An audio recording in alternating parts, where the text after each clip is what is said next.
Hello hi नमस्कार।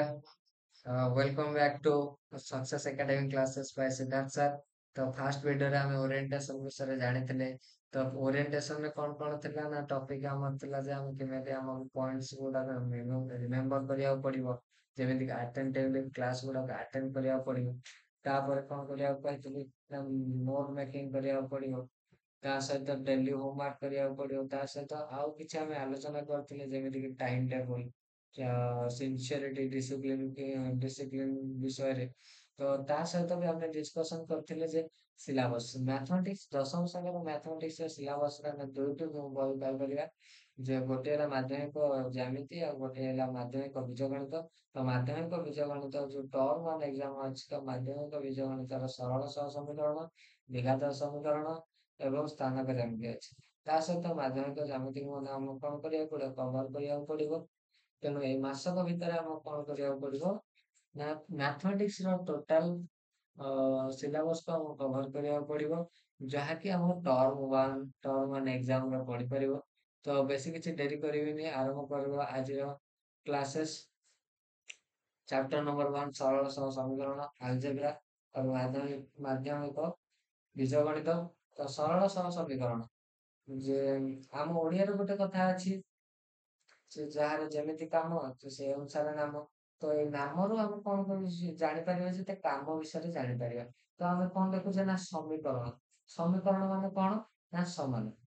ଯେତେବେଳେ ଦୁଇଟି ଜିନିଷକୁ ଆମେ ସମାନ କରୁଛେ ତାହା ଏକ ସମୀକରଣରେ ପରିଣତ ହୁଏ। ଯେମିତିକି ଆମେ ଦେଖିବା ଗୋଟେ ଇଣ୍ଟ୍ରୋଡକ୍ସନ, ଆମେ ଦେଖିବା ଯେ a x plus b equal to zero. ଏଇଟା ଗୋଟେ ସମୀକରଣ। ତ ଏଇଟା ହଉଛି ଏକ ଏକଘାତୀ ସମୀକରଣ। ଗୋଟିଏ ଅଜ୍ଞାତ ରାଶି ଏକ୍ସ ରେ ସରଳ ସମୀକରଣର ଏକ ସାଧାରଣ ରୂପ, ଯୋଉଠାରେ ଏ ହଉଛି ଏକ୍ସ ର ସହଗ, ବି ହଉଛି ଏକ୍ସ ର ସହଗ, ବି ହଉଛି ଧ୍ରୁବକ ରାଶି ଏବଂ ଏକ୍ସ ହଉଛି ଅଜ୍ଞାତ ରାଶି। ତ ଯେତେବେଳେ ଆମେ କଣ କରିବା ନା ଏଟା କେତେବେଳେ ଜିରୋ ସହିତ ସମାନ ହବନି। କାହିଁକି ନା ଏ ଯଦି ଜିରୋ ସହିତ ସମାନ ହେଇଯିବ ତାହେଲେ ଏକ୍ସ ବି ଜିରୋ ହେଇଯିବ ଏବଂ ଏ ଏକ୍ସ ଟୋଟାଲ ପାର୍ଟ ଯେତେବେଳେ ଜିରୋ ହେଇଯିବ ତାହେଲେ ବି ଇକ୍ୱାଲ ଟୁ ଜିରୋ ରହିବ। ତେଣୁ ବି ଇକ୍ୱାଲ ଟୁ ଜିରୋ ରହିଲେ ତାହାକୁ ଆମେ କଣ କହିପାରିବା ନା ଗୋଟିଏ ଅଜ୍ଞାତ ରାଶି ବିଶିଷ୍ଟ ସରଳ ସମୀକରଣ ରୂପ କହିପାରିବା ନାହିଁ। ତେଣୁ ଏ ନଟ୍ ଇକ୍ୱାଲ ଟୁ ଜିରୋ ଏଇଟା ଆମ ପାଇଁ କଣ ନା ଏଇଟା ଆମ ପାଇଁ ଗୋଟେ କଣ୍ଡିସନ କଣ a not equal to zero. A not equal to zero. ତ ଏ ଏକ୍ସ ପ୍ଲସ ବି ହେଉଛି ଗୋଟିଏ ଅଜ୍ଞାତ ରାଶି ଏକ୍ସ ରେ ସରଳ ସମୀକରଣର ସାଧାରଣ ରୂପ।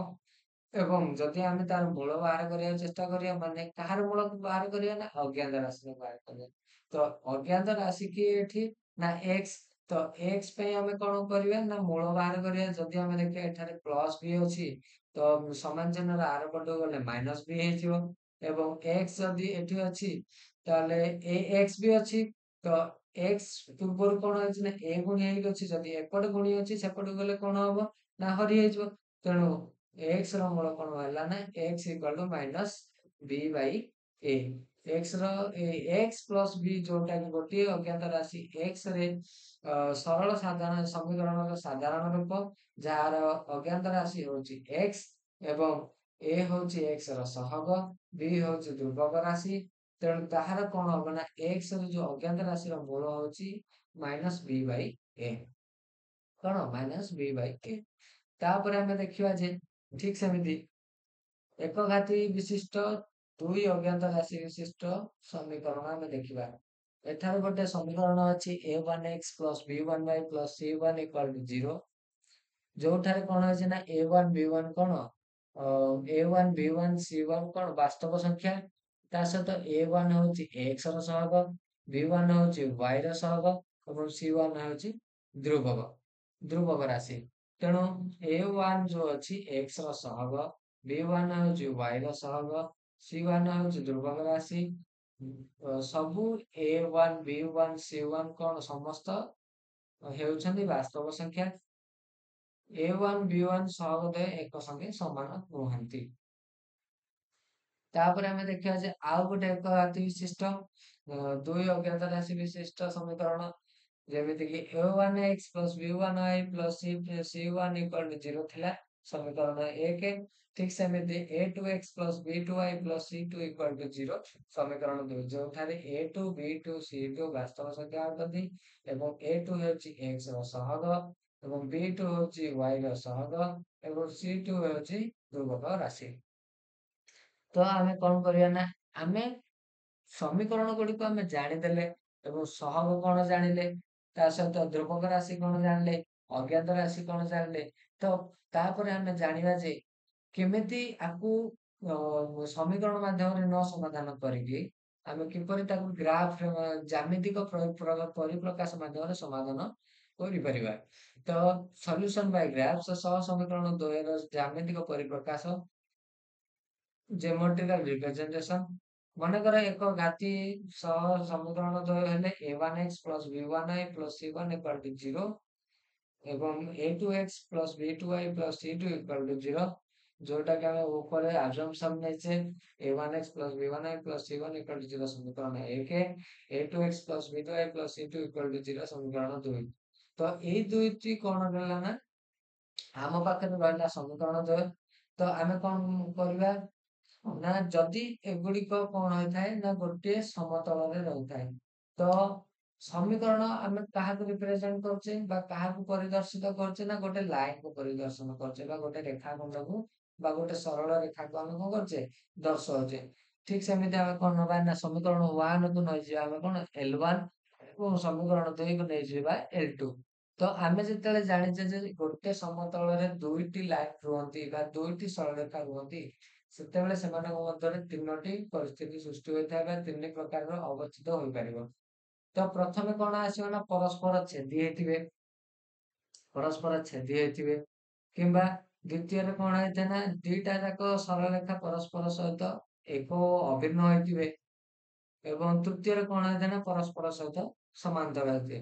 ପ୍ରଥମେ କଣ ଆସିଲା ଦୁଇଟି ଯାକ ଲାଇନ परस्पर छेद कर गोटे बिंदु एवं द्वितीय कौन है ना परस्पर गोटे समतल थे एक अभिन्न भाव तृतीय कौन होची ना L1 और L2 परस्पर सहित समान समांतर होते परस्पर सहित कौन होते समांतर होते तो एल चित्र 1.1 आईरे हम देखिया जे L1 L2 सरल रेखा परस्पर छेदी एवं सेमानकर गोटे छेद बिंदु P रही जहाँकि उभय L1 L2 उपरे अवस्थित तो एठारे मन रखिया हम जे x एंड y गोटे एकघाती असंख्य समाधान संभव एवं प्रत्येक समाधान मध्य दे परिबो जेमिति कि कोन कहि परिबा हमें जे चित्र 1.1 रे देखि परिया जे गोटे बिंदु देछि गोटे बिंदु रे परस्पर को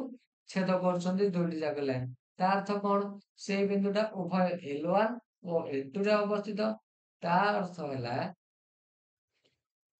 केवल गोटे अनन्य समाधान रहिबो जदिओ केवल समीकरण द्वारा सूचित सरल रेखा द्वय परस्पर छेदी हेबे जदि दुईटी लाइन परस्पर बा दुईटी सरल रेखा परस्पर को छेद करंती ताले गोटे समाधान रहिबो गोटे अनन्य समाधान रहिबो काहे कि ना परस्पर को कोन करछन ना गोटे बिंदु रे छेद करछन कोन करछन गोटे बिंदु रे छेद करछन्ती तेणु सेटा कोन हो ना गोटे समाधान रहिबो तो चित्र 2 रे हमें कोन करिया ना देखिबा चित्र 2 रे कोन होछि ना परस्पर एक अभिन्न तेणु जनक ऊपर जणे लाय करछि बा जनक ऊपर जणे पड़ी रहिछि तो सेतेबेले कोन हबो सेतेबेले परस्पर सहित से एक होइथांदी ओ अभिन्न होइथांदी तेणु सेमानकर साधारण बिंदु संख्या असंख्य तांका भितर कोन होछि ना बहुत गुडे साधारण बिंदु थाए तेणु सेमानकर कोन होइता असंख्य समाधान होइताय एही क्षेत्र रे कोन हबो समीकरण द्वारा असंख्य समाधान संभव होई परिबो।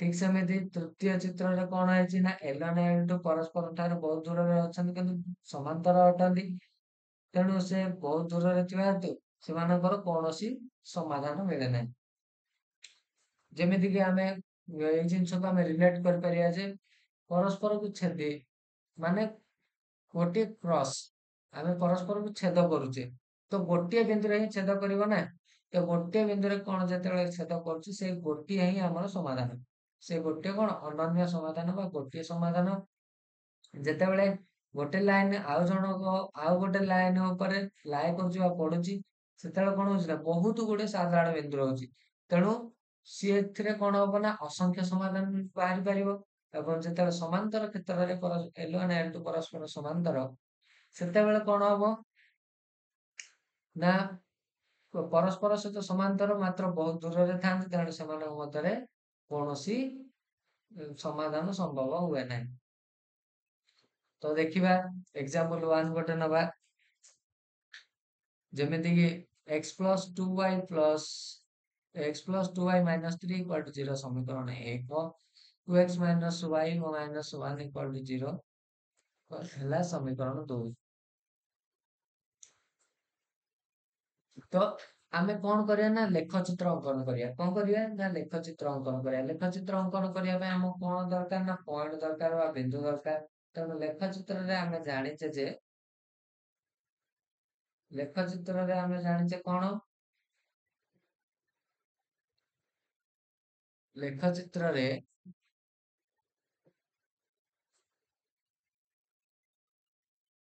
लेखचित्र रे सॉरी लेखचित्र माने हैला दीटा एक्सिस रहइबा बा दीटा अक्ष रहइबो से दीटा अक्ष मध्यरे कोन कराबो ना दुटी पॉइंट निया हबो सेठी कोन करा ताको अंकन करा जे गोटे पॉइंट रो आनी ताको अंकन करा जिवो तो रहिছে ଆମ ପାଖରେ କଣ let x plus 2y minus 3 equal to 0 ଗୋଟେ ସମୀକରଣ 2x minus y minus 1 equal to 0 ଗୋଟେ ସମୀକରଣ ତାଙ୍କ ମାନଙ୍କ ଭିତରେ ଆମେ କଣ କରିବାକୁ ପଡିବ ନା ପଏଣ୍ଟ ବାହାର କରିବାକୁ ପଡିବ ତ ଆମେ କଣ କରିବା ନା x plus 2y minus 3 equal to 0 ଆମେ କଣ କରିବା y କୁ ବାହାର କରିଦବା କଣ କରିବା y କୁ ବାହାର କରିଦବା y କୁ ବାହାର କରିଦେଲେ କେତେ ହବ ନା ଯଦି ଆମେ ଏପଟେ y ରଖିଦବା ତ -3 ଏପଟକୁ ଆସିଲେ କଣ ହେଇଯିବ +3 ଏବଂ x ଟା କଣ ହେଇଯିବ x ଟା ଆସିଲେ -x ହେଇଯିବ ଏବଂ 2y equal to କଣ ରହିଯିବ ନା 3 - x କଣ ହେଇଯିବ 2y equal to 3 - x ତ ଯେତେବେଳେ 2y equal to 3 - x ରହିବ ସେତେବେଳେ y କୁ ଆମକୁ କଣ କରିବାକୁ ପଡିବ y ବାହାର କରିବାକୁ ପଡିବ ତେଣୁ 2 ଟା କଣ ରହିଛି ନା ଗୁଣି ହେଇକି ଅଛି ତେଣୁ ଏପଟକୁ ଆସିଲେ କଣ ହେଇଯିବ ହରି ହେଇଯିବ ତ ଏପଟକୁ ଆସିଲେ ଯେତେବେଳେ ହରି ହେଇଯିବ ତାହେଲେ y is equal to 1/2 into 3 - x କଣ y equal to 1/2 3 - x तो ठीक सेमती 2x minus y minus 1 equal to 0 ताले y बाहर कले कौन होगा ना +1 टा कौन है जो सॉरी -1 कौन है जो +1 है जो सॉरी +1 है जो एवं 2x गोटे मिनिट किसी भूल हैला नहीं ठीक अछि काहे ना हमें जदी कोन करिवा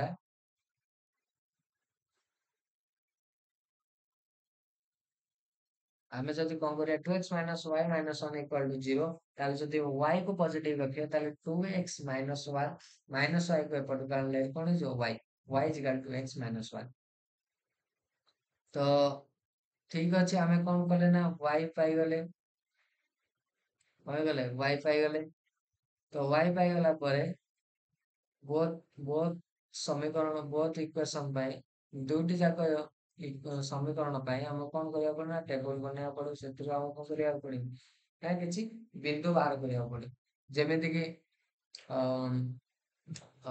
x ର ଭାଲ୍ୟୁ ଯଦି ମୁଁ 3 ନଉଛି ସମୀକରଣ 1 ରେ ସମୀକରଣରେ 1 ରେ ଯେତେବେଳେ ମୁଁ ନେଇ ଯାଉଛି 3 x ତାହେଲେ 3 - 3 equal to 0 0 ସହିତ 1/2 ଗୁଣିଲେ 0 ତ y ର ଭାଲ୍ୟୁ 0 ठीक सेमिति x ର ଭାଲ୍ୟୁ ଯଦି 1 ନେଇଯିବି ତାହେଲେ x 3 - 1 equal to 2 1/2 into 2 କଟିଗଲେ 2 1 ହେଇଯିବ ତ y ର ଭାଲ୍ୟୁ 1 ତ ଆମେ କଣ ପାଇଲେ ନା 3 0 ଗୋଟେ ପଏଣ୍ଟ ପାଇଲେ 1 1 ଗୋଟେ ପଏଣ୍ଟ ପାଇଲେ ତାପରେ କଣ ହେଲା ନା 2x minus y minus 1 equal to 0 y equal to 2x minus 1 ତ ଏଠି କଣ କରିବା ନା ଯଦି ଆମେ x କୁ 1 ନେଲେ ତାହେଲେ 2 minus 1 y equal to 1 ठीक सेमिति वाई को जदि एक्स को जदि 2 नेबी ताले 2 2 4 minus 1 is equal to 3 y equal to 3 table 1 समीकरण 1 को जे टेबल बनैतले जेमिति दुईटी पॉइंट पाइतले एटी सेमिति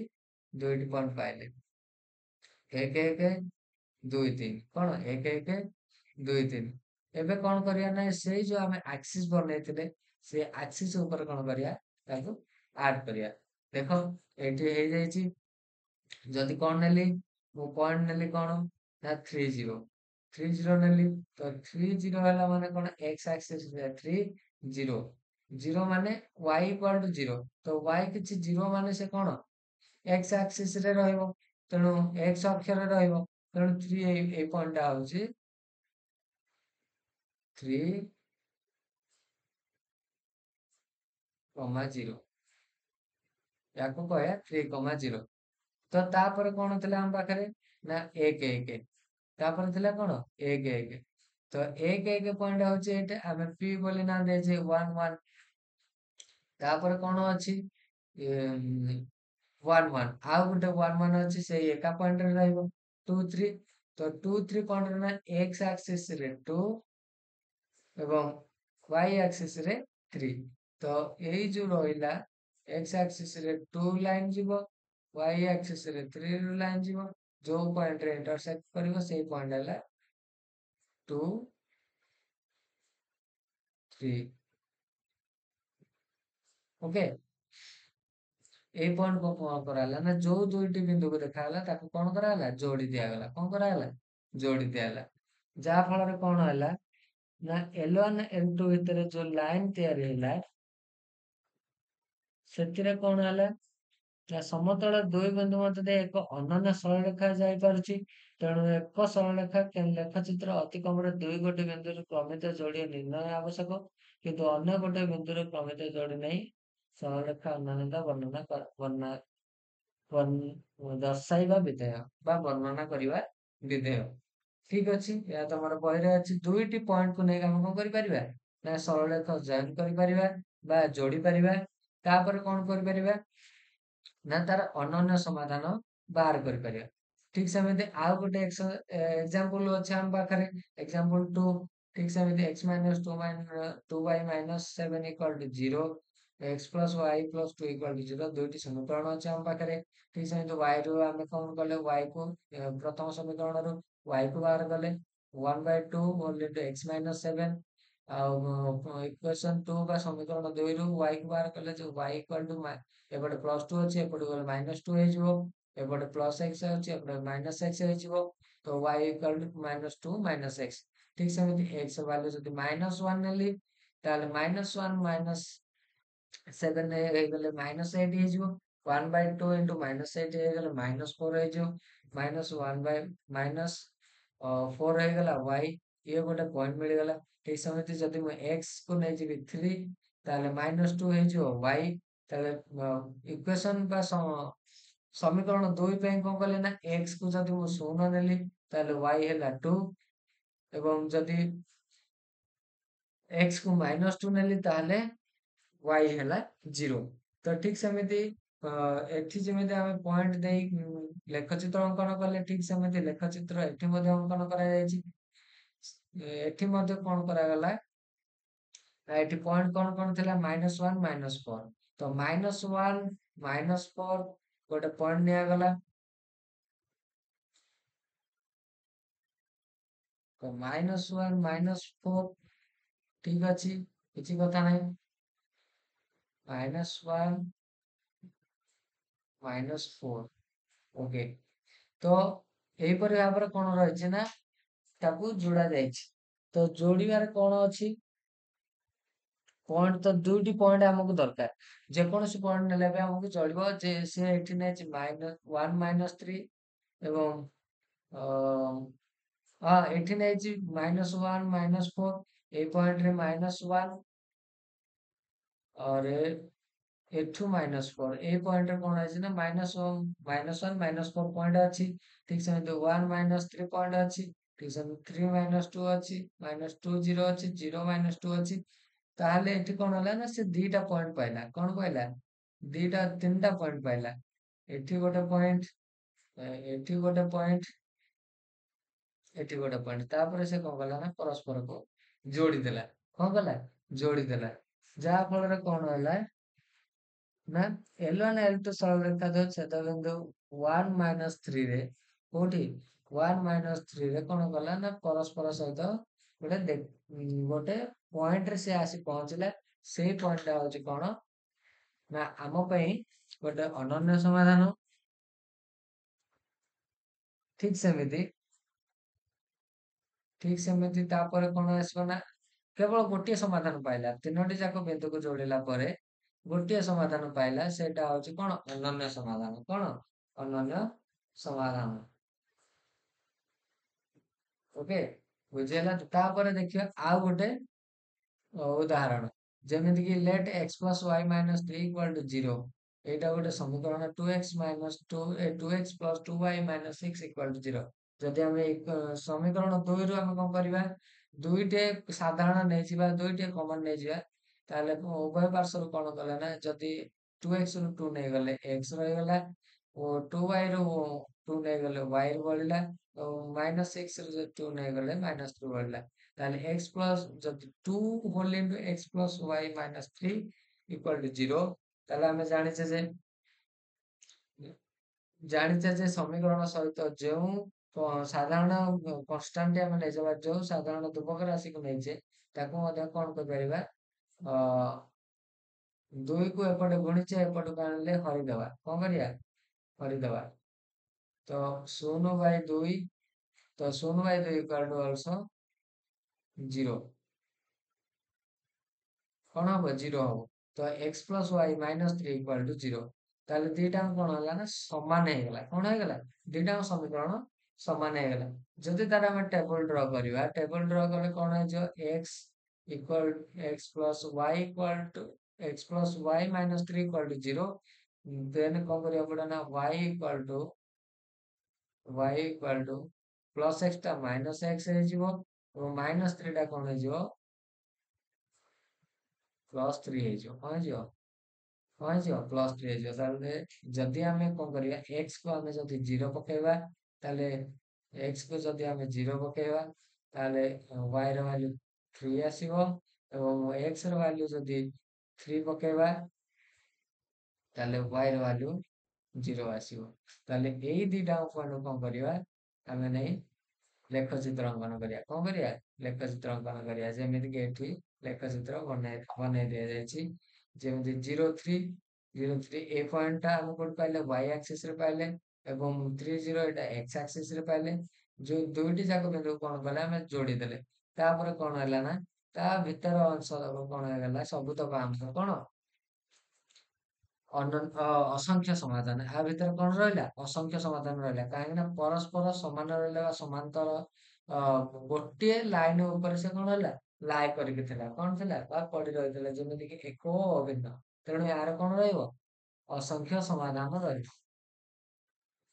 ଠିକ ସେମିତି ଆଉ ଗୋଟେ ଏକ୍ସରସାଇଜ ରହିଛି, x plus y minus 3 equal to 0। ସମୀକରଣ 1 x plus y minus 5 equal to 0। ଇଏ ମଧ୍ୟ ଆଉ ଗୋଟେ ସମୀକରଣ। ଯଦି ଆମେ ସମୀକରଣ 1 ରୁ y କୁ ବାହାର କରିବା, ତାହେଲେ 3 minus x y equal to 3 minus x। ଯଦି ସମୀକରଣ 2 ରୁ ଆମେ y କୁ ବାହାର କରିବା, 5 minus x y equal to 5 minus x। ଯଦି ଆମେ x କୁ 0 ନେଇଯିବା, y ହେଇଯିବ 3। ଯଦି x କୁ 3 ନେଇଯିବା, y ହେଇଯିବ 0। ପ୍ରଥମ ସମୀକରଣ ପାଇଁ। ଦ୍ୱିତୀୟ ସମୀକରଣ ପାଇଁ କଣ ହବ? ଯଦି x କୁ ଆମେ 0 ନେଇଯିବା, ତାହେଲେ y ହେଇଯିବ 5, ଏବଂ ଯେତେବେଳେ x କୁ 5 ନେଇଯିବା, y ହେଇଯିବ କଣ? 0। ତ ଠିକ ଭାବରେ ଆମେ କଣ ହେଲେ ପୁଣି ଥରେ ପଏଣ୍ଟ ପାଇଲେ। ପୁଣି କଣ କଲେ? ପଏଣ୍ଟ ପାଇଲେ 0 3 3 0 0 5 5 0। ଠିକ ଅଛି, ଏଇ ଚାରିଟି ଯାକ ପଏଣ୍ଟକୁ ନେଇ କଣ କରିବା? ଆମେ ଅଙ୍କନ କରିବା। ତ 0 3 3 0 ଦିଟା ପଏଣ୍ଟ ଗୋଟେ ଲାଇନ କୁ ରିପ୍ରେଜେଣ୍ଟ କଲା। ତ ପୁଣି ଥରେ କଣ ହେଲା ନା 0 5 5 0 ପୁଣି ରିପ୍ରେଜେଣ୍ଟ କଲା। ତ ଏଠି କଣ ଦେଖିବାକୁ ମିଳିଲା ନା ପରସ୍ପର ସହିତ ବହୁତ ସମାନ୍ତର, କିନ୍ତୁ ତାଙ୍କ ଭିତରେ କୌଣସି ସମାଧାନ ଦେଖାଯାଉନି। କଣ ହଉନି? ସମାଧାନ ଦେଖାଯାଉନାହିଁ।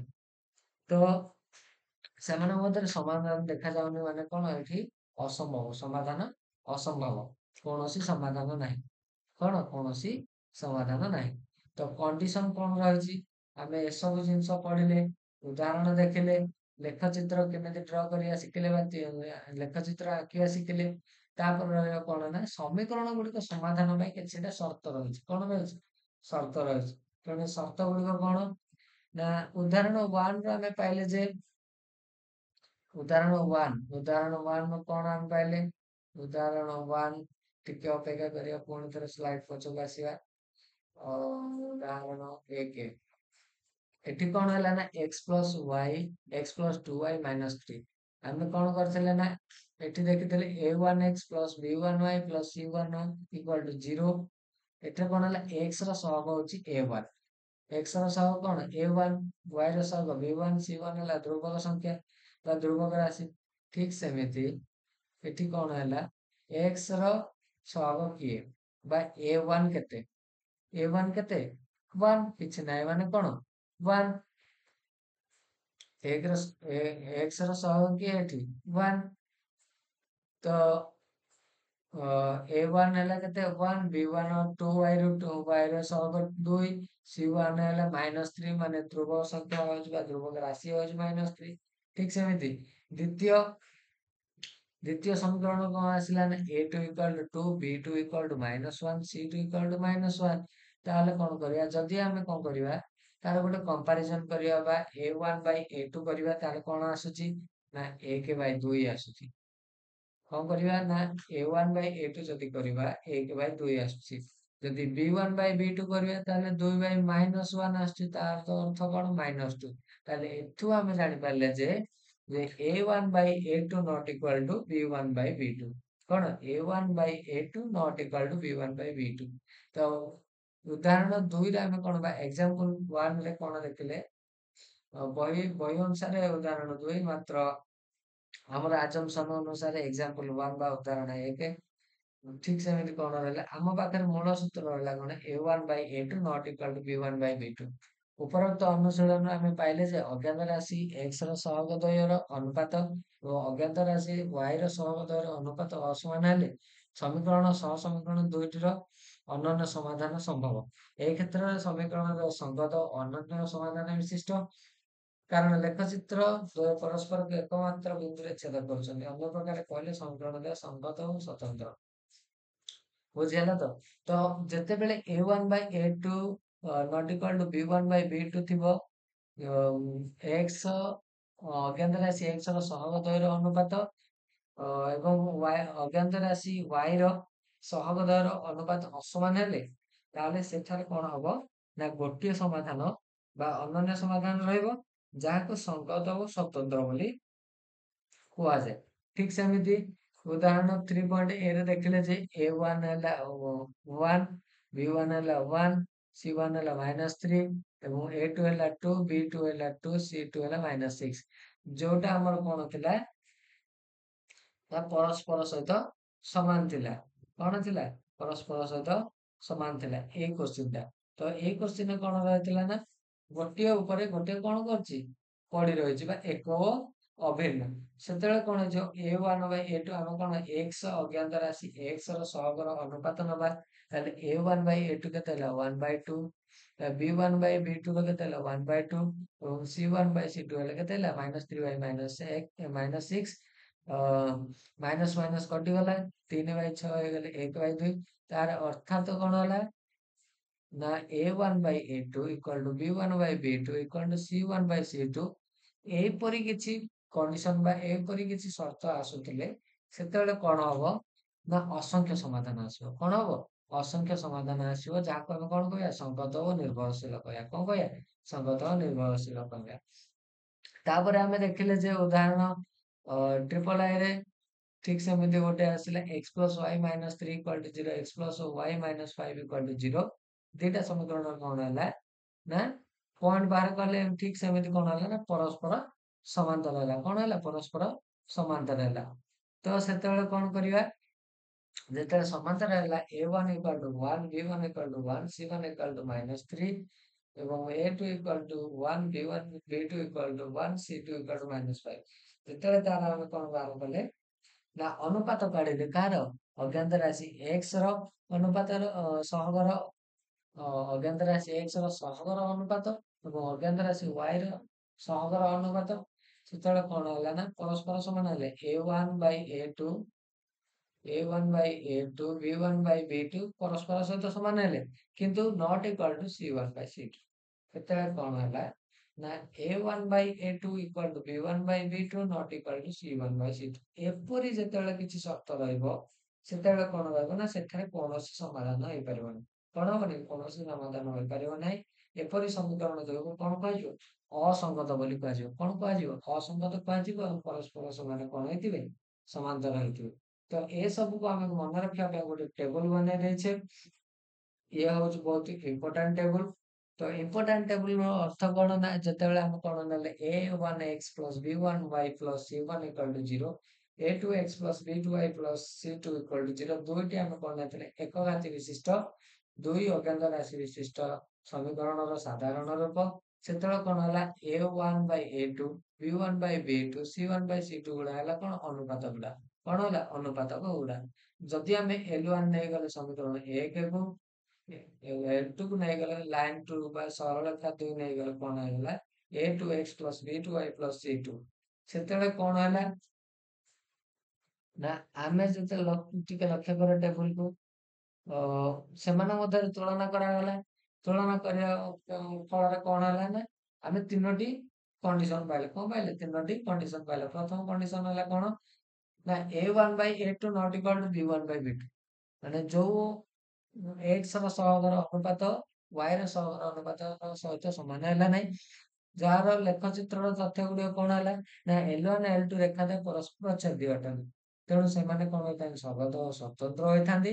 ଏବଂ ସେମାନଙ୍କର ଗୋଟିଏ ମାତ୍ର ସମାଧାନ ସମ୍ଭବ ହେଇପାରିବ ଠିକ ସେମିତି ଦ୍ୱିତୀୟ କଣ୍ଡିସନ କଣ ପାଇଲେ ନା a1/a2 equal to b1/b2 equal to c1/c2 ସେ କ୍ଷେତ୍ରରେ କଣ ହେଲା ନା L1 ଓ L2 ରେଖାଦ୍ୱୟ ପରସ୍ପର ସହିତ କଣ ଏକ ଓ ଅଭିନ୍ନ ତେଣୁ ସେମାନେ ସଙ୍ଗତ ଏବଂ ନିର୍ଭରଶୀଳ ଏବଂ ଅସଂଖ୍ୟ ସମାଧାନ ବିଶିଷ୍ଟ କାହିଁକି ନା ସେମାନଙ୍କ ମଧ୍ୟରେ ବହୁତ ଗୁଡିଏ ସାଧାରଣ ବିନ୍ଦୁ ରହିଛି ଠିକ ସେମିତି ତୃତୀୟ ସର୍ତ୍ତ କଣ ଆସିଲା a1/a2 equal to b1/b2 but not equal to c1/c2 ତେଣୁ ଏଇ କ୍ଷେତ୍ରରେ କଣ ହେଲା ନା L1 ଓ L2 କଣ ହେଲା ପରସ୍ପର ସହିତ ସମାନ୍ତର ହେଲେ ମାତ୍ର ସେମାନଙ୍କର ସମାଧାନ ଟା ଅସମ୍ଭବ ହେଇଗଲା ତେଣୁ ତାକୁ କଣ କୁହାଗଲା ଅସଙ୍ଗତ କୁହାଗଲା କଣ କୁହାଗଲା ଅସଙ୍ଗତ କୁହାଗଲା ତ ଏଇ ସବୁ ଏଇଟା ହଉଛି ତମର ମୂଳ ଜିନିଷ ବାକି ଏକ୍ସାମ୍ପଲ ଗୁଡାକୁ ମନେ ରଖିବା କିଛି ଆବଶ୍ୟକ ନାହିଁ ଏଇ ଟେବୁଲ ଟାକୁ ଯଦି ତମେ ମନେ ରଖି ପାରୁଛ ଏଇଟା ତମର ସବୁଠି ଆବଶ୍ୟକ ପରୀକ୍ଷାରୁ ଏଇଥରୁ 3ଟି କୋଶ୍ଚିନ୍ ପଡିବାଟା ଥୟ ଏକ ମାର୍କିଆ ହଉ 2 ମାର୍କିଆ ହଉ 3 ମାର୍କିଆ ହଉ ଲଙ୍ଗ କୋଶ୍ଚିନ୍ ହଉ ଏଇଥରୁ ଗୋଟେ କୋଶ୍ଚିନ୍ ଆସିବାଟା ଆସିବ ତ a1/a2 not equal to b1/b2 ଥିଲେ ସେ କଣ ହବ ନା L1 L2 ରେଖା ପରସ୍ପର ଛେଦି ହେବେ ସେମାନେ ସଙ୍ଗତ ଓ ସ୍ୱତନ୍ତ୍ର ହେବେ କାହିଁକି ନା ସେମାନଙ୍କର ଗୋଟିଏ ମାତ୍ର ସମାଧାନ ସମ୍ଭବ ଯେତେବେଳେ ଗୋଟିଏ ମାତ୍ର ସମାଧାନ ସମ୍ଭବ ହବ ସେତେବେଳେ କଣ ହବ ନା ସେ ସ୍ୱତନ୍ତ୍ର ହବ ଏବଂ ସଙ୍ଗତ ହବ ଯେତେବେଳେ a1/a2 equal to b1/b2 equal to c1/c2 ହବ ସେତେବେଳେ କଣ ହବ ନା L1 ଓ L2 ରେଖାଦ୍ୱୟ କଣ ହେଇଥିବେ ନା ଏକ ଅଭିନ୍ନ ହୋଇଥିବେ ପରସ୍ପର ଉପରେ କଣ ହେଇଥିବେ ପଡି ରହିଥିବେ ସମାପତିତ ହୋଇଥିବେ ଏହାକୁ କଣ କୁହାଯିବ ନା ସଙ୍ଗତ ଓ ନିର୍ଭରଶୀଳ ପରସ୍ପର ସହିତ କଣ ହେବେ ସଙ୍ଗତ ରହିବେ ଏବଂ ନିର୍ଭରଶୀଳ ରହିବେ ଯାହା ଦ୍ଵାରା କଣ ହବ ନା ବହୁତ ଗୁଡେ ସାଧାରଣ ବିନ୍ଦୁ ତାଙ୍କ ଭିତରେ ରହିଯିବ ଯାହା ଫଳରେ ଅସଂଖ୍ୟ ସମାଧାନ ହୋଇପାରିବ ଆଉ ଗୋଟେ ଆମର ଥାର୍ଡ ଯୋଉ ରହିଲା ଆମର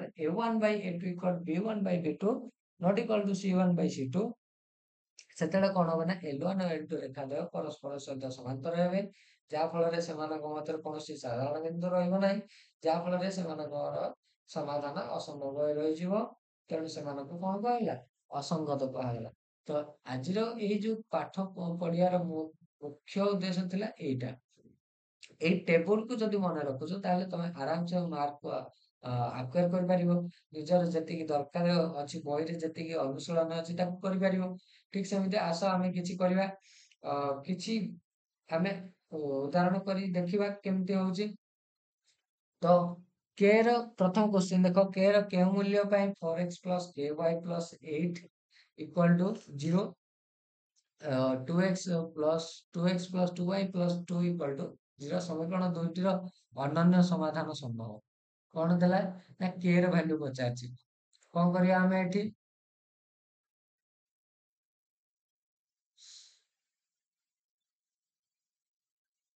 କଣ କରିବା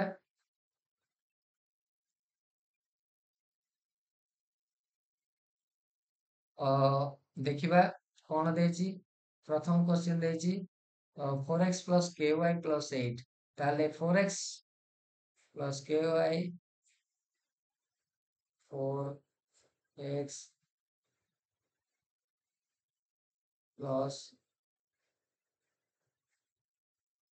k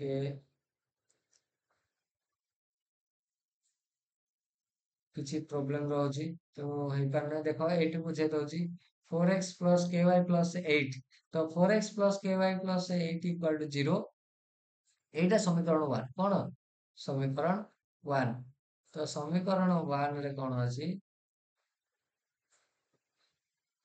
a1 କେତେ ନା 4। a1 କେତେ 4। ତ k ହେଲା କେତେ b1। କଣ ହେଲା b1। y ର ସହଗ ହଉଛି b1। ତେଣୁ k ହେଲା କଣ b1। ତ 8 କେତେ 8 କଣ ନା ସେଇଟା ଆମର ଧ୍ରୁବକ ରାଶି ବା c1। ତାହେଲେ ଆମେ କଣ ପାଇଲେ a1 ପାଇଲେ 4, b1 ପାଇଲେ k, 8 ପାଇଲେ କେତେ c1 ପାଇଲେ 8। ତାପରେ ସମୀକରଣ 2 କୁ ଦେଖିବା। ସମୀକରଣ 2 ରେ କଣ ହବ ନା a1 b1 c1 ସରି a2 b2 c2 କଣ ରହିଛନ୍ତି ନା ସମସ୍ତେ କଣ ରହିଛନ୍ତି 2 2 ରହିଛନ୍ତି 2 2 2। ତ ଦ୍ୱିତୀୟ ସମୀକରଣରେ କଣ ହେଇଛି ନା a2 ର ରହିଛି ଭାଲ୍ୟୁ 2, b2 ର ଭାଲ୍ୟୁ ରହିଛି 2 ଏବଂ c2 ର ଭାଲ୍ୟୁ ମଧ୍ୟ ରହିଛି 2। ସିଏ ପଚାରିଛି କଣ k ର ଭାଲ୍ୟୁ କେତେ ହେଲେ ଅନନ୍ୟ ସମାଧାନ ହବ ମାନେ ଗୋଟିଏ ସମାଧାନ ହେଇପାରିବ। ତାହେଲେ ଆମର କଣ ଦରକାର ଅନନ୍ୟ ସମାଧାନ ପାଇଁ କଣ ଦରକାର ଆମର ସୂତ୍ର। ତ ଅନନ୍ୟ ସମାଧାନ ପାଇଁ କଣ ଦରକାର ନା a1 by a2 not equal to b1 by b2। ତାହେଲେ ଆମର ମତଲବ ହେଲା a1 a2 ରେ ଆଉ b1 b2 ରେ। ତ କଣ କରିବା ନା ଦେଖ କଣ ହେଇଛି ନା a1 ହେଲା 4, b1 ହେଲା k ଏବଂ c1 ହେଲା 8 ଆଉ a2 ହେଲା 2, b2 ହେଲା 2 ଏବଂ ତା ସହିତ c2 ହେଲା ମଧ୍ୟ 2। ଯଦି ସମୀକରଣ ଅନନ୍ୟ ସମାଧାନ ପାଇଁ ଆବଶ୍ୟକ ସର୍ତ୍ତ ହେଲା a1 by a2 not equal to b1 by b2। ତାହେଲେ କଣ କରିବା a1 ଜାଗାରେ କଣ କରିବା 4 ଲେଖିବା, a2 ଜାଗାରେ କଣ ଲେଖିବା 2 ଲେଖିବା, not equal to k କାହିଁକି ଲେଖିଲେ ନା b1 ଭାଲ୍ୟୁ ହେଲା k ଏବଂ b2 ର ଭାଲ୍ୟୁ ହେଲା 2। ତାହେଲେ କଣ କରିବା ତାକୁ ଇନିକ୍ୱାଲିଟି ନେଇ କରିବା। ଯେତେବେଳେ 4/2 ନଟ୍ ଇକ୍ୱାଲ୍ ଟୁ k/2 ତାହେଲେ କଣ ହବ ନା 2 2 ଉଭୟ ପାର୍ଶ୍ୱରେ କଟିଯିବ ଏବଂ k ନଟ୍ ଇକ୍ୱାଲ୍ ଟୁ 4। ତେଣୁ k ଇକ୍ୱାଲ୍ ଟୁ 0 ଭିନ୍ନ ଅନ୍ୟ ସମସ୍ତ ମାନଙ୍କ ପାଇଁ ସମୀକରଣ ଦ୍ୱୟ ଅନନ୍ୟ ସମାଧାନ ହବ। k ନଟ୍ ଇକ୍ୱାଲ୍ ଟୁ 0 କଣ ପାଇଁ ହେଲା ନା ଯଦି k ର ଭାଲ୍ୟୁ 4 ହେଇଯାଏ ତାହେଲେ ଏହା ଏକ ଅନନ୍ୟ ସମାଧାନ ହେଇପାରିବ ନାହିଁ। ତେଣୁ k ନଟ୍ ଇକ୍ୱାଲ୍ ଟୁ 4 ରହିଲେ ଅନ୍ୟ ସମସ୍ତ ମାନ ପାଇଁ କଣ ହବ ନା ସମୀକରଣ ଦ୍ୱୟ ଅନନ୍ୟ ସମାଧାନ ପାଇଁ ସମ୍ଭବ ହବ। ପରବର୍ତ୍ତୀ କ୍ୱେଶ୍ଚିନ୍ କୁ ଦେଖିବା k ର କେଉଁ ମୂଲ୍ୟ ପାଇଁ kx plus 3y minus k minus 3 equal to 0, 12x plus ky minus k equal to 0 ସମୀକରଣ ଦ୍ୱୟର ଅସଂଖ୍ୟ ସମାଧାନ ସମୂହ। ଠିକ ସେମିତି ଅସଂଖ୍ୟ ସମାଧାନ ପାଇଁ କଣ କରିବାକୁ ପଡିବ ଅସଂଖ୍ୟ ସମାଧାନ ପାଇଁ ସବୁତକ କଣ କରିବାକୁ ପଡିବ ସମାନ ହବାକୁ ପଡିବ। a1 by a2 equal to b1 by b2 equal to c1 by c2। ତ ଏଠି କଣ କରିବାକୁ ପଡିବ ନା a1 value k ଦେଇଛି, b1 value 3 ଦେଇଛି, c1 value minus k whole into k minus whole into k minus 3, a2 ର value ଦେଇଛି 12, b2 ର value k, c2 ର value k minus k। ତ a1 by a2 b1 by b2 c1 by c2 ଯଦି ଆମେ ସେଇ ସର୍ତ୍ତକୁ ଆମେ ମାନିବା ତାହେଲେ ସେ ସର୍ତ୍ତ ଅନୁସାରେ ଆମେ କଣ କରିବା ନା k ର value କୁ ବାହାର କରିବା। k ର value ବାହାରିବାରେ କଣ ଆସିବ ନା k ପ୍ଲସ୍ ଅର୍ ମାଇନସ୍ 6 ରହିବ ଏବଂ ଦ୍ୱିତୀୟ ମାନ୍ୟତାରେ କଣ ଆସିବ ନା k ମାଇନସ୍ 3 ଟିକେ ଦେଖିବା। ତ ଏଇଟା ତୁମ ବହିରେ ଅଛି ତମେ ଚାହିଁଲେ ନିଜେ ଦେଖିପାରିବ ମୁଁ କହିଦଉଛି। ଠିକ ସେମିତି ଏଇ ଅନନ୍ୟ ସମାଧାନରେ ଯେମିତି ଆମେ କଣ କଲେ ନା k ନଟ୍ ଇକ୍ୱାଲ୍ ଟୁ 4 ପାଇଲା ପରେ ଅନ୍ୟ ସମସ୍ତ ମାନଙ୍କ ପାଇଁ ଅନନ୍ୟ ସମାଧାନ ହେଇଥିଲା। ଠିକ ସେମିତି ଏଇ ସର୍ତ୍ତ ଯିଏ ପାଳନ କରୁଥିବ ଯାହାର a1 by a2 equal to b1 by b2 equal to c1 by c2 ଦୁଇଟି ଯାକ ସମୀକରଣର ସେମ୍ ଆସୁଥିବ ତାହେଲେ ସେତେବେଳେ କଣ ହେଇଯିବ ସିଏ ଅସଂଖ୍ୟ ସମାଧାନ ହେଇଯିବ। କଣ ହେଇଯିବ? ଅସଂଖ୍ୟ ସମାଧାନ ହେଇଯିବ। ତାର ବହୁତ ଗୋଟି ସମାଧାନ ବାହାରିବ। ତାପରେ ଦେଖିବା ଥାର୍ଡ କ୍ୱେଶ୍ଚିନ୍ କଣ ଥିଲା? k ର କେଉଁ ମୂଲ୍ୟ ପାଇଁ 5x minus 3y equal to 0 2x plus ky equal to 0 ସମୀକରଣର ଅସଂଖ୍ୟ ସମାଧାନ ହେଇପାରିବ। ଠିକ ସେମିତି a1 କଣ ରହିଲା 5 ରହିଲା, b1 ହେଲା -3 ରହିଲା, a2 ରହିଲା 2, b2 ହେଲା କଣ k। ତାହେଲେ ସମୀକରଣ ଦ୍ୱୟ ହବା ଅସଂଖ୍ୟ ସମାଧାନ ହବା ପାଇଁ a1 by a2 b1 by b2। ତ a1 ହେଲା 5, a2 ହେଲା 2, b1 ହେଲା -3, b2 ଥିଲା k। ତ ଆମେ ଯଦି କ୍ରସ୍ ମଲ୍ଟିପ୍ଲିକେସନ କରିବା ବଜ୍ର ଗଣନ କରିବା 5k is equal to -6 ଏବଂ k is equal to -6 by 5 ହେଲେ ଦତ୍ତ ସମୀକରଣ ଦ୍ୱୟ ଅସଂଖ୍ୟ ସମାଧାନ ରହିବ କାହା ପାଇଁ? k equal to -6 by 5 ପାଇଁ। ତ ଆଗ ତମେ ଭଲ ଭାବରେ ଦେଖିପାରିବ ପୁଣି ଥରେ ଏଇ ଟେବୁଲ ଟା ତମ ପାଇଁ ମୋଷ୍ଟ ଇମ୍ପୋର୍ଟାଣ୍ଟ। ତମକୁ ଯଦି ପରୀକ୍ଷାରେ ଯଦି କିଛି କରିବାର ଅଛି, ଭଲ କରିବାର ଅଛି, ତାହେଲେ ତମକୁ ୟାକୁ ଫଲୋ କରିବାକୁ ପଡିବ। ଏଇ ଏଇ ଟେବୁଲକୁ ତମେ ଯଦି ମନେ ରଖିଦବ ତାହେଲେ ତମର ବହୁତ କିଛି ସୁବିଧା ହେଇଯିବ। ତା ସହିତ କଣ ରହିଲା ନା ଆମର ଯୋଉ ଥିଲା ଆମେ କଲେ ଗଣିତ ଗୁଡାକ ବା ଏଇ ଅଙ୍କ ଗୁଡାକ ଆମେ ଯୋଉ ଉଦାହରଣ ଗୁଡାକ କଲେ ସେ ଉଦାହରଣ ଗୁଡିକ ତମେ ଦେଖିବ, ବୁଝିବ, କରିବ, ବହୁତ ସୁବିଧା ହବ। ତେଣୁ ଆଶା କରୁଛି ଯେ ସମସ୍ତେ ସବୁ କିଛି ବୁଝିପାରୁଥିବେ। ତ ଥ୍ୟାଙ୍କ ୟୁ ଫର ୱାଚିଂ। ଆମର ଚାପ୍ଟର 1 ର ପ୍ରଥମ ଅନୁଶୀଳନ ଶେଷ ହେଇଛି। ତ ପ୍ରଥମ 1A ର ଯୋଉ ଅନୁଶୀଳନୀ 1A ତାକୁ ଆମେ ନେକ୍ସଟ କ୍ଲାସରେ କରିବା। ତ ଆଜିର ପାଠ ସମସ୍ତଙ୍କୁ ଭଲ ଭାବରେ ବୁଝିବାକୁ ମିଳିଥିବ ମୁଁ ଆଶା କରୁଛି ଏବଂ ବହୁତ ଭଲ ଭାବରେ ମୁଁ ଟ୍ରାଏ କରିଛି ତମମାନଙ୍କୁ ବୁଝିବା ପାଇଁ। ଯଦି କୌଣସି ଅସୁବିଧା ରହିବ ତାହେଲେ କମେଣ୍ଟ ବକ୍ସରେ ନିଶ୍ଚିତ ଭାବରେ ଜଣାଇବ। Thank you for watching. ପୁଣି ଥରେ ତମମାନଙ୍କୁ ଜଣେଇ ଦଉଛି ଥ୍ୟାଙ୍କ ୟୁ, କାହିଁକି ନା ବହୁତ ସୁନ୍ଦର ଭାବରେ ତୁମେ ଆଟେଣ୍ଡ କରିଛ। ତା ସହିତ କଣ ରହିଛି ନା ସପୋର୍ଟ ଦରକାର। ପୁଣି ଥରେ ମୁଁ ସେଇ କଥା କହୁଛି ନା ସପୋର୍ଟ କଣ ପାଇଁ ଦରକାର ନା ତମକୁ ଯେମିତି ମୋ ତରଫରୁ ସପୋର୍ଟ ରହୁଛି ମୋ ପାଇଁ ତମ ତରଫରୁ କିଛି ସପୋର୍ଟ ରହିବା ଦରକାର। ତ please subscribe my channel, like this video, share and comment ସବୁ କିଛି କରିନିଅ। ବେଲ ଆଇକନକୁ ଦବାଇ ଦିଅ ଯାହା ଫଳରେ ମୋର ପ୍ରତିଟି ଭିଡିଓ ଆସିବା ମାତ୍ରେ ତମ ପାଖକୁ ନୋଟିଫିକେସନ ଯିବ ଏବଂ ଯାହା ଫଳରେ ତମେ ନୂଆ ନୂଆ କିଛି ଜିନିଷ ଶିଖିପାରିବ। ବହୁତ ବହୁତ ଧନ୍ୟବାଦ। ପୁଣି ଥରେ କେବେ ଦେଖାହବା, କେବେ କଣ କାଲି ଦେଖାହବା। ଆଜିର କ୍ଲାସ ଏତିକି ଥାଉ। Thank you for this lecture, students. See you in the next class.